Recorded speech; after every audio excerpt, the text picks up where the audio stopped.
Good morning प्यारे बच्चों। आज के इस लेक्चर में हम पढ़ लेते हैं उत्पाद विधि, जिसको हम मूल्य वृद्धि विधि भी कहते हैं, प्रोडक्ट मेथड और वैल्यू एडिटेड मेथड। तो सबसे पहले देख लेते हैं उत्पाद विधि या मूल्य वृद्धि विधि किसे कहते हैं। राष्ट्रीय मापने की उत्पाद विधि वह विधि है जो एक लेखा वर्ष में देश की घरेलू सीमा के अंतर्गत प्रत्येक उत्पादक उद्यम के उत्पादन में योगदान की गणना करके राष्ट्रीय आय को मापती है। राष्ट्रीय आय मापने की उत्पाद विधि को मूल्य वृद्धि विधि या औद्योगिक उद्गम विधि या निवल उत्पाद विधि भी कहा जाता है। आगे है उत्पाद विधि या मूल्य वृद्धि विधि क्या होती है। किसी देश की घरेलू सीमा के अंतर्गत की गई मूल्य वृद्धि या उत्पादन के सकल जोड़ को ही घरेलू उत्पाद या आय कहते हैं। जब इसमें विदेशों से प्राप्त शुद्ध आय को जोड़ा जाता है तब हमें राष्ट्रीय आय प्राप्त होती है। उत्पाद विधि या मूल्य वृद्धि के कदम। उत्पाद या मूल्य वृद्धि विधि द्वारा राष्ट्रीय आय की गणना करने के लिए निम्नलिखित कदम उठाए जाते हैं। पहला कदम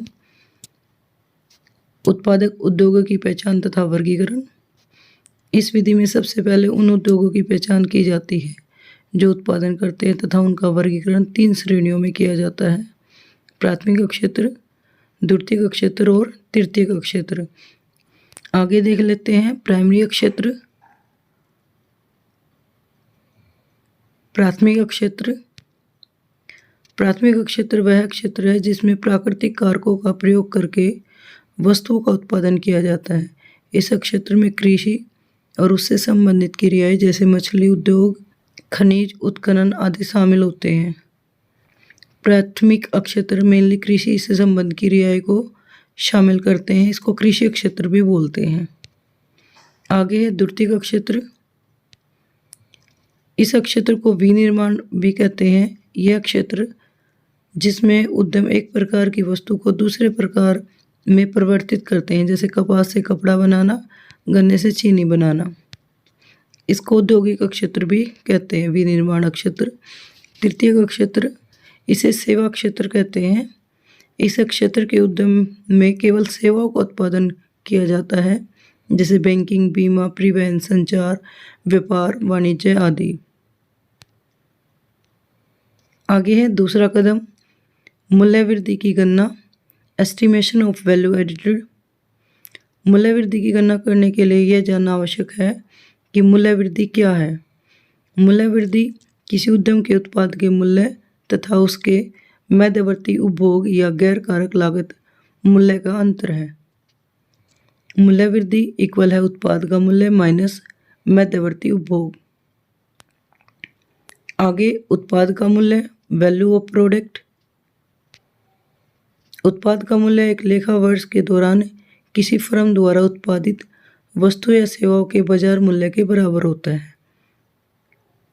यदि वर्ष के दौरान वर्ष में उत्पादित सारा माल बिक जाता है तब उत्पादन का मूल्य बराबर होता है बिक्री के। उत्पाद का मूल्य क्या होता है? यदि उत्पादन का कुछ भाग बिना बिके रह जाता है तब फर्म के माल सूची स्टॉक में जोड़ दिया जाता है। एक वर्ष के दौरान इस स्टॉक में परिवर्तन के रूप में व्यक्त किया जाता है, यानी कि जिस वर्ष पूरा माल नहीं बिक पाता है उस वर्ष स्टॉक में परिवर्तन हो जाता है। ऐसी स्थिति में उत्पाद के मूल्य को वर्ष के दौरान बिक्री के सकल जोड़ तथा वर्ष के स्टॉक में परिवर्तन के रूप में मापा जाता है। उत्पाद का मूल्य है बिक्री प्लस स्टॉक में परिवर्तन। यदि वर्ष के दौरान कुछ उत्पाद बिना बिके रह जाता है, स्टॉक में परिवर्तन इक्वल है अंतिम स्टॉक माइनस प्रारंभिक स्टॉक। अंतिम स्टॉक का मतलब है साल के एंड में किसी फर्म के पास कितना स्टॉक बचा हुआ है, और प्रारंभिक स्टॉक का से मतलब होता है साल के शुरू में उसके पास कितना स्टॉक अवेलेबल था। उन दोनों को जब हम माइनस करते हैं तो स्टॉक में परिवर्तन व्यक्त होता है, तो स्टॉक में परिवर्तन का पता चल जाता है। आगे है मध्यवर्ती उपभोग। मध्यवर्ती उपभोग क्या है? मध्यवर्ती उपभोग से अभिप्राय गैर कारक आगतों का प्रयोग करना है। ये वे आगतें हैं जो भूमि, श्रम, पूंजी तथा उद्यम के कारक लागत के अतिरिक्त है, क्योंकि जो कारक है भूमि, श्रम और पूंजी, इनके अलावा जो यूज किया जाता है उसको हम मध्यवर्ती उपभोग कहते हैं। गैर कारक लागत वे मध्यवर्ती वस्तुएं हैं जिनका प्रयोग उत्पादक द्वारा अन्य वस्तुओं तथा सेवा के उत्पादन के लिए कच्चे माल के रूप में किया जाता है या जिनकी बिक्री पुनः होनी है, जैसे कच्चा माल, बिजली, डीजल आदि। आगे है मूल्य वृद्धि के प्रकार। मूल्य वृद्धि निम्न प्रकार की हो सकती है।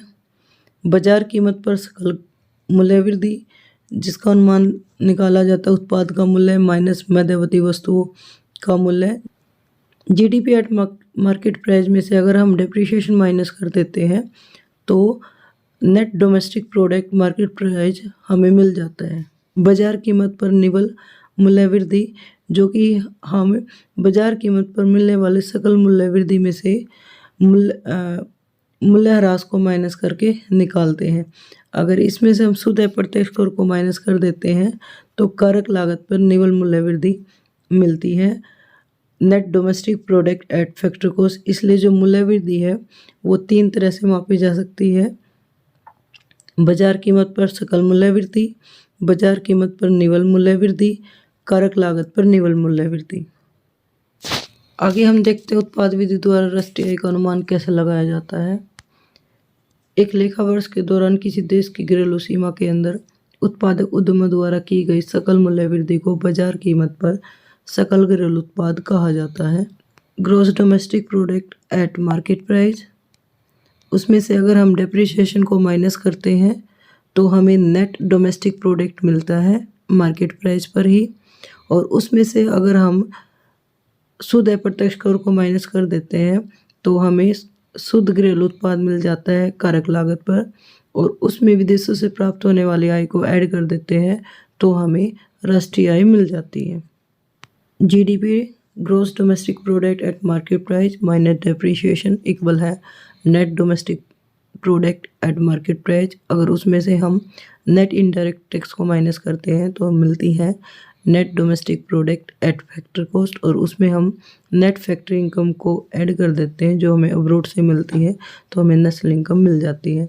आज के इस लेक्चर में हमने प्रोडक्ट मेथड के बारे में जाना। इससे पहले वाले लेक्चर में हमने इनकम मेथड के बारे में जाना। आने वाले वीडियो में हम एक्सपेंडिचर मेथड के बारे में जानेंगे। आज के लिए इतना ही, धन्यवाद।